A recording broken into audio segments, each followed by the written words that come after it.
오늘 우리가 함께 읽은 노아 이야기는 너무나 잘 알고 있죠. 어려서부터 노아 이야기 많이 들었고요. 창세기가 50장까지 있는데 노아 이야기의 분량이 6장부터 9장까지예요. 노아 이야기 굉장히 아주 재밌게 구성이 되어 있고요. 분량도 적지 않은 겁니다. 창세기 중에서 수많은 인물들이 나오는데 노아 이야기의 넉 장의 창세기가 이렇게 해당되었다는 것은 굉장히 큰 비중을 차지하고 있는 겁니다. 내용도 역사의 한 전환이에요. 그러니까 처음 창조된 아담과 하와의 그 세상이 새롭게 구성되는 새로운 전환점을 맞이하는 큰 틀에서 역사의 전환.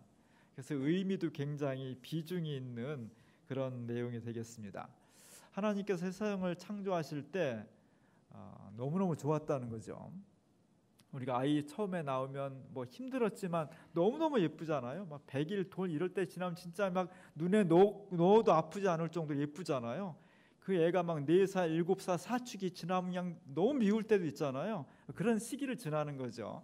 처음 아담과 하와를 지었고 세상은 너무 아름답고 행복했는데 그 세상이 하나님 처음 창조하신 모습을 자꾸 잃어버렸다는 거죠. 처음에는 선과 생명이 가득했는데 시간이 지나면서 그 인간과 세상 속에 선과 생명이 아니라 죄와 죽음이, 탐욕이, 폭력이 뭐 이런 걸로 변해버렸다는 겁니다. 그래서 오늘 노아 이야기의 첫 번째 나오는 6장 5절에 보면은 하나님께서 노아 이야기를 이렇게 시작하고 있어요. 여호와께서 사람의 죄악이 세상에 가득함과 그의 마음으로 생각하는 모든 계획이 항상 악한 뿐임을 보시고. 하나님 창조하셔서 너무 좋았다고 생각했는데 시간이 지나면서 가만히 보니까 점점점 악이, 처음에 요만했던 악이 불어나서 세상 전체에 가득하게 되었다는 거죠.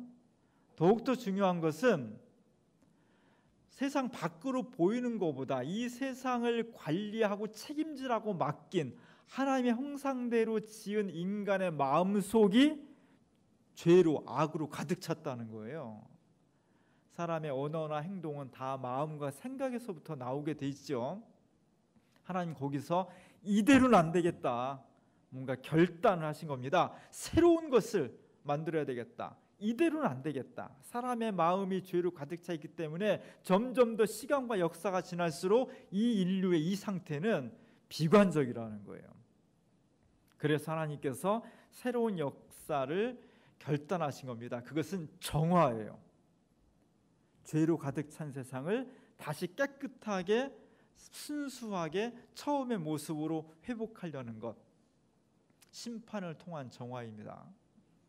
우리가 신앙생활을 하면서 하나님으로부터 큰 시련과 아픔을 당하지 않고 은혜와 축복 가운데 살아간다는 것은 대단히 지혜로운 거예요. 하나님 말씀대로 살지 않아서 시련을 당하고 심판을 당하고 이런 것은 참 어려운 겁니다. 오늘 아담과 하와 이후의 인류가 하나님의 은혜와 축복을 받았음에도 불구하고 인간의 죄 때문에 많이 힘들어지고 죄악이 가득해서 하나님께서 이대로는 안 되겠다, 뭔가 새로운 역사를 일으켜야 되겠다, 그런 결단을 할 수밖에 없었다는 겁니다. 그 방법은 안타깝게도 심판이었습니다. 그 심판은 물로 이루어지는 심판이었습니다. 우리가 재난 같은 게 이렇게 보면요, 화재라는 재난도 되게 두려워요. 뭐 화재 사건, 이번에 뭐 고양시에서 저유소 폭발한 거 보면요 무섭습니다. 근데 더 무서운 것은 물로 인한 재난이에요. 불은 아무리 크게 나도 물로 끌 수 있다는 가능성이 있잖아요. 물은요, 물난리는 어떻게 할 수가 없어요. 다른 방법이 없습니다. 그래서 오늘 우리가 이번 주랑 다음 주에 작은 정성들 모아서 헌금을 할 것이지만 인도네시아에 지진이 일어나고 그 다음에 바닷물이 들어왔죠. 그리고 이번에 또 태풍이 우리나라에 지나가면서 경북 영도 지방이 홍수가 나서 물로 잠겼습니다. 넓은 지역 전체, 도시 전체가 물난리가 나면 그냥 쑥대밭이 되는 거예요. 어떻게 막을 방법이 없는 그런 재앙을 통해서 하나님께서 이 세상을 새롭게 한다는 거예요. 요즘에도 태풍이 옵니다, 홍수가 납니다 하면 겁이 덜컥 나요. 건물을 돌아보게 되고 하수구 잘 돼 있나, 비 새는 데는 이렇게 겁이 나게 돼요. 그러고 하고서도 마음이 막 조마조마, 어떡하지, 비가 너무 많이 오면 어떡하, 이런 불안이 있어요. 옛날 태고 시절에는요, 일기예보가 없었잖아요. 전혀 예상치 않았는데 갑자기 많은 비가 내릴 때, 그것을 몇 번 경험한 사람들은요, 비구름만 와도 막 가슴이 철렁하는 거예요.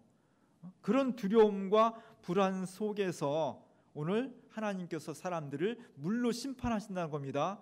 하나님의 생각은 손을 댈 수 없을 정도로 세상 전체가, 인간의 심령 전체가 너무 많은 죄악으로 더럽혀져 있어서 이걸 부분 세탁까지는 안 된다는 거예요.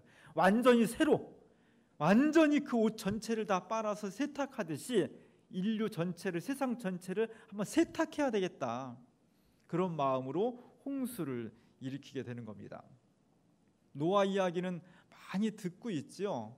근데 성경을 자세히 읽어보면 우리가 자세히 잘 몰랐던 부분들이 있었던 것을 느끼게 돼요. 노아의 홍수는 처음에 언제 시작됐냐면 2월 17일 날 시작이 됐어요. 그러니까 노아가 600세가 되던 날, 성경에 노아는 950세까지 사는 걸로 되어 있는데 600세가 되던 해에 2월 17일 날 비가 오기 시작했어요. 이 날짜는 지금 우리 달력으로 하면 한 4월 말쯤 됩니다. 2월 17일 날 비가 오기 시작했는데, 그래서 노아가 배를 짓습니다. 큰 배, 노아의 방주, 길이가 140m예요. 그리고 넓이가 23m입니다. 높이가 14m니까 한 5층짜리 건물 운동장보다 반 더 되는 그런 배를 지은 거죠. 이 배를 짓고 2월 17일 날 폭우가 시작됐습니다. 며칠 동안? 40일 동안 밤낮으로 비가 내린 거예요. 40일 동안 밤낮으로 비가 내리니까 온 세상에 물이 가득 차게 된 겁니다. 산까지 가득 차게 된 거예요. 그 물이 150일 동안 세상을 가득 채우고 있었던 겁니다. 그래서 7월 17일 날 노아의 방주가 지금 터키 근처에 있는 아라랏산이라는 곳에 걸려서 정착을 하게 돼요. 150일 지난 때부터 물이 빠지기 시작하는 거예요. 그래서 성경 읽어보면 10월 1일 날 산 봉우리가 다시 드러나기 시작해요. 물이 다 빠진 건 아니죠. 그리고 점점점 물이 빠져서 40일이 지났을 때, 그러니까 11월 한 10일쯤 됐을 때 노아 할아버지가 얼마나 물이 빠졌나 하고서 새를 날려보내죠. 뭘 날려보내요? 비둘기하고 까마귀를 날려보냅니다. 그러니까 까마귀는 소식이 없고요, 비둘기는 뱅뱅 돌다가 다시 돌아와요. 앉을 데가 없어서. 물이 아직 안 빠졌구나. 그리고서는 7일 후에 다시 비둘기를 돌려보냅니다. 그랬더니 비둘기가 어떻게 됐어요? 올리브 나뭇잎을 따가지고 온 거예요. 그리고 나서 다시 7일 후에 또다시 비둘기를 내보내요. 이번에는 안 돌아왔습니다. 거의 말랐다는 거죠. 그렇게 해서 1월 1일 날 노아 할아버지가 방주 문을 열고 땅이 얼만큼 말랐나 이렇게 직접 눈으로 확인을 해요. 그리고 또 40여일이 지나서 드디어 2월 27일 날 오늘 본문에 나와 있는 그 내용들이 이루어지는 겁니다. 2월 27일 날 방주를 열고 그 다음에 땅을 밟는 거예요. 그래서 1년하고 10일 정도, 비가 오기 시작한 뒤 1년하고 10일 동안 방주 안에 갇혀 있다가 다시 땅에 발을 내디딘 것이 1년 10일 만이에요.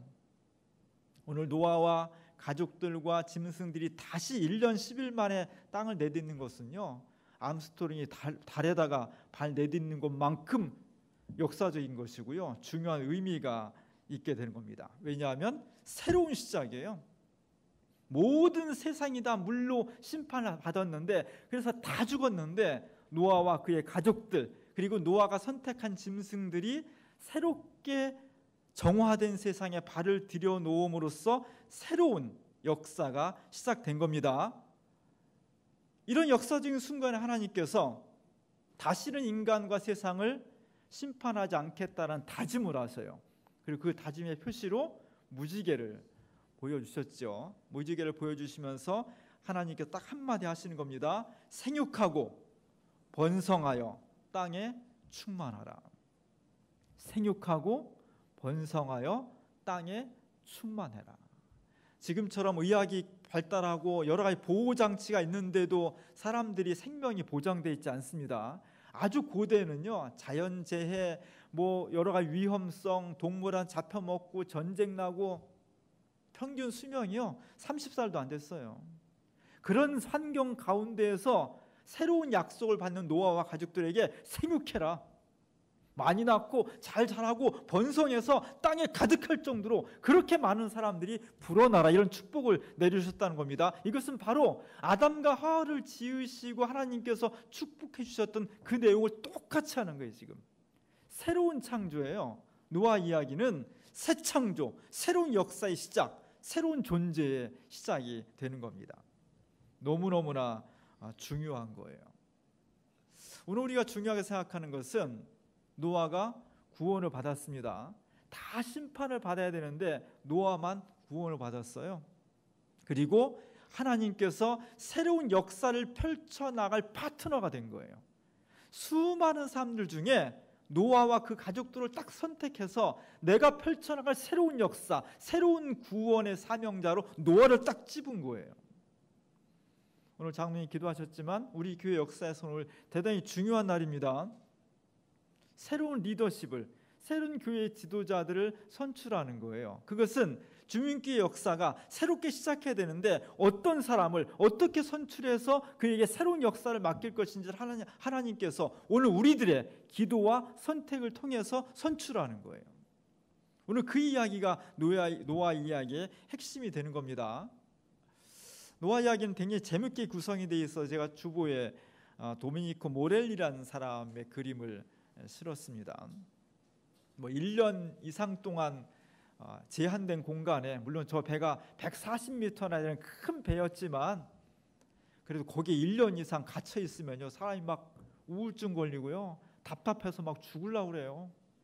그런 어떤 힘든 과정을 거쳐서 지금 노아와 가족들이 땅에 감격적으로 내리는 겁니다. 새로운 역사가 시작되는 거죠.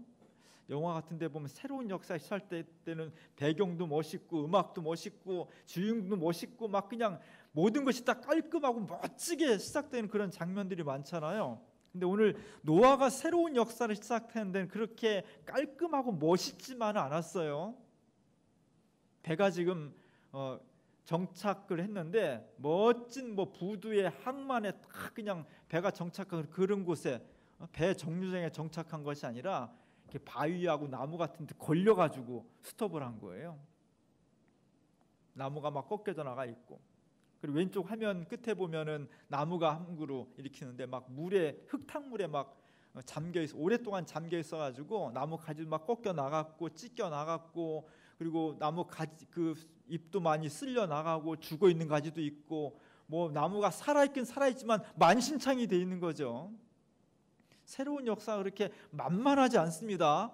이렇게 멋지고 휘황찬란하지 않아요. 그 과정 속에 많은 아픔과 고통이 있는 거예요. 그 나무 밑에 보면 화가가 사람의 머리에 해골을 어둑하게 그려놨어요. 아직도 홍수로 인한 심판의 고통과 상처가 여기저기 세상 곳곳에 인간의 심령 속에 많이 남아있는 거예요. 하늘도 그렇습니다.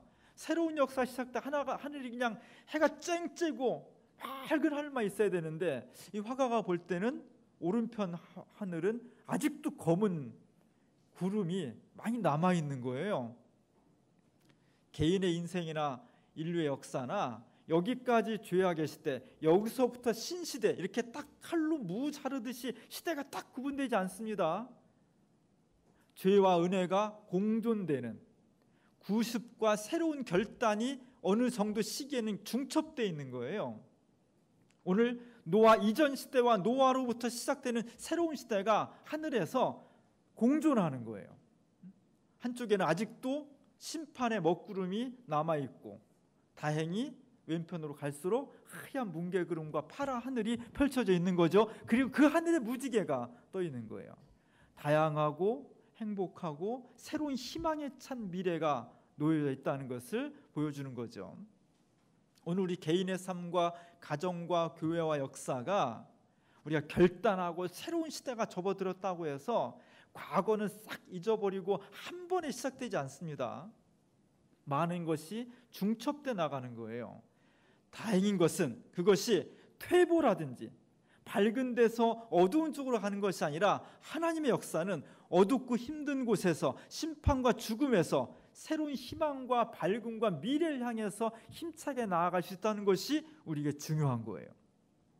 이렇게 사실 힘들고 어려운 상황 가운데에서 노아와 가족들이 드디어 땅에 발을 디뎠습니다. 1년이 넘는 시간 만에 제일 먼저 뭐 했어요?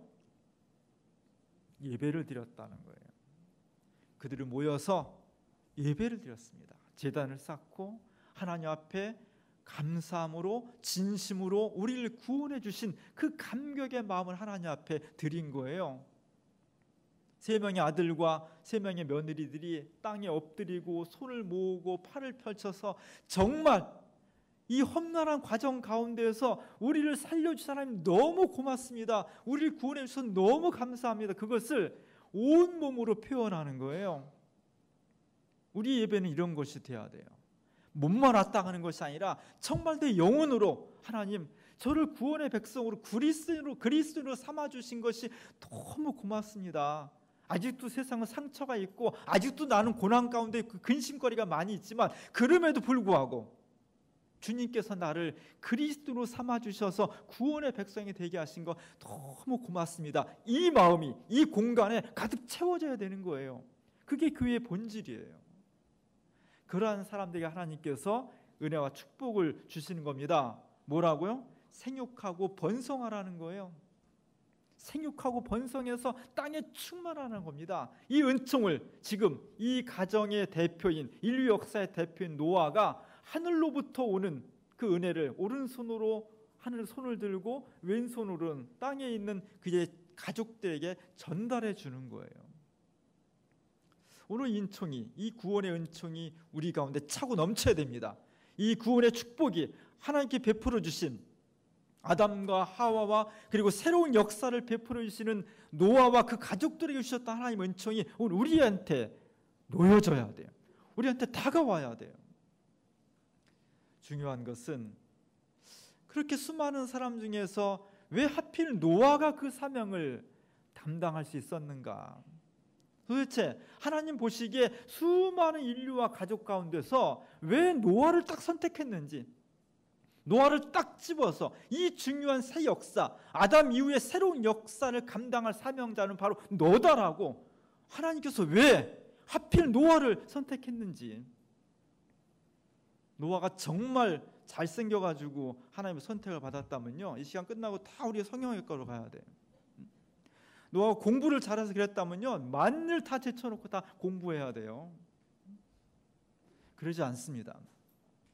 도대체 무엇인지, 무엇을 통해서 하나님께서 이 노아를 선택하셨는지 성경을 쭉 읽어보면요, 노아가 선택받은 건 딱 한 가지 이유예요. 노아는요, 우리랑 똑같이 부족한 사람이고 똑같이 죄성도 있는 사람이지만 그의 삶 중심에 하나님 뜻대로 살려고 하는 그 열정과 확신이 있었습니다. 정말 하나님 말씀대로 살고자 하는, 내 뜻이 아니라 하나님의 뜻을 먼저 구하고 하나님 중심으로 살고자 하는 결단과 마음이 노아와 그 삶을 가득 채우고 있었어요. 시실리에 가면은 저런 벽화가 있다고 하는데 하나님께서 지금 하나님의 형상을 잘 보여주지 않으니까 둥글게 표현되어 있고 손만 나와 있죠. 하나님이에요. 하나님을 이렇게 형상한 겁니다. 노아가 손을 들어서 하나님을 향하고 있고 그의 눈과 삶 전체가 하나님을 향하고 있습니다. 무슨 뜻이에요? 내가 인생을 사는 것, 내가 계획하고 내 마음대로 사는 것이 아니라 하나님께서 지시하시는 모든 것을, 아브라함이 그랬듯이, 모세가 그랬듯이 하나님께서 지시하는 모든 것을 제가 따르겠습니다라는 결단, 그런 마음의 자세, 그런 신앙의 고백, 하나님 그걸 보시는 거예요. 우리가 좀 부족해도요, 외모로 좀 부족하고 실력도 없고 사회적으로 별로 출세하지 못했어도 우리의 마음 가슴 속에 정말 내 인생을 하나님 중심으로 살아가겠습니다라는 결단, 그런 마음이 있는 것을 하나님 보시는 거예요. 그 성경에서는 하나님께서는 사람의 중심을 보신다. 다윗을 선택할 때 수많은 다른 형제들보다 가장 어리고 연약해 보이는 다윗을 선택한 것은 하나님께서는 외모가 아니라 중심을 보신다. 그래서 선택한 거예요. 오늘 노아가 선택받은 것은 그의 외적인 돈이나 건강이나 권력이나 실력이 아니라 그의 마음 중심에 정말 하나님 뜻대로 살겠습니다라고 하는 결단과 의지가, 믿음이 충만했기 때문에 그것이 가능한 것입니다. 사실 노아가 이런 구원의 백성이 될 수 있었던 것은요, 노아가 젊었을 시절에 홍수가 있기 전에는요, 세상이 너무너무 살기 좋은 세상이었어요. 돈만 있으면.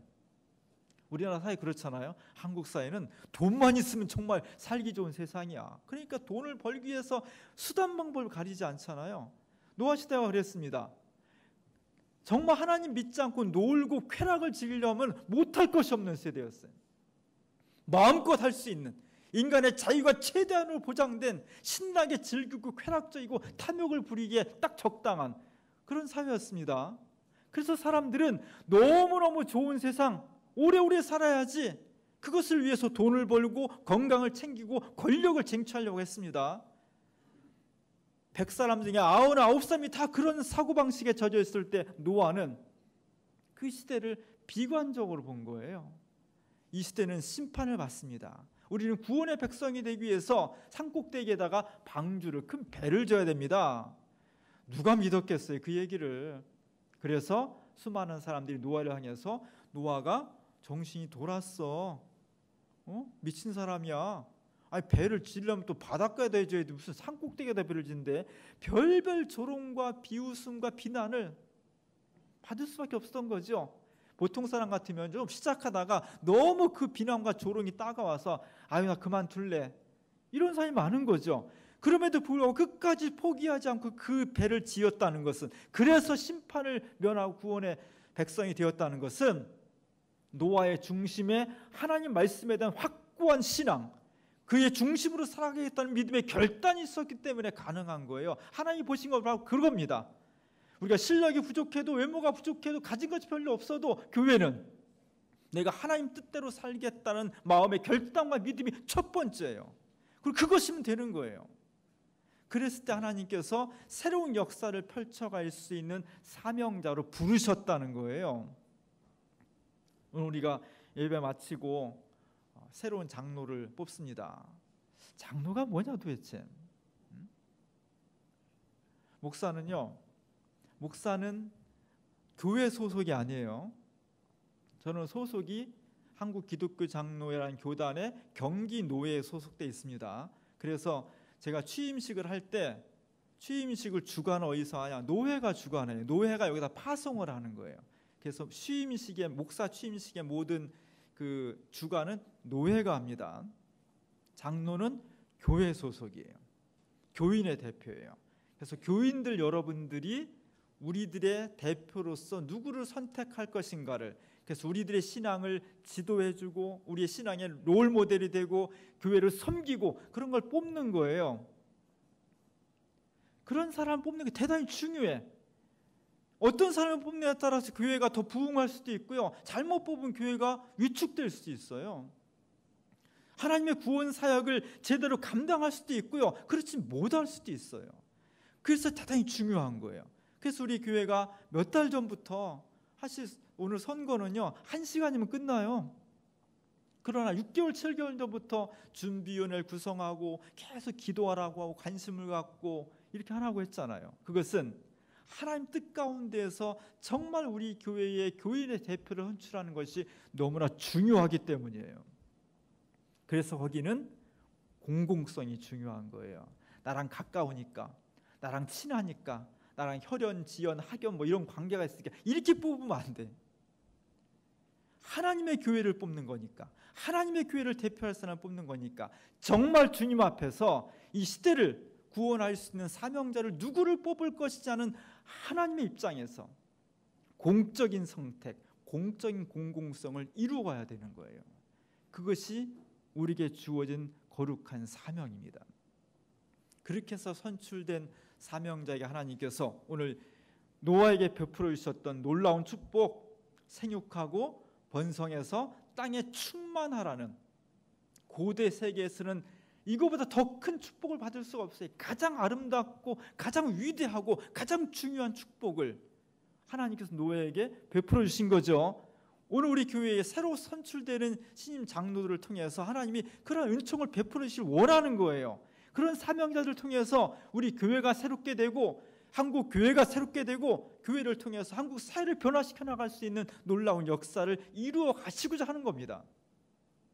오늘 우리가 그 역할을 감당하는 겁니다.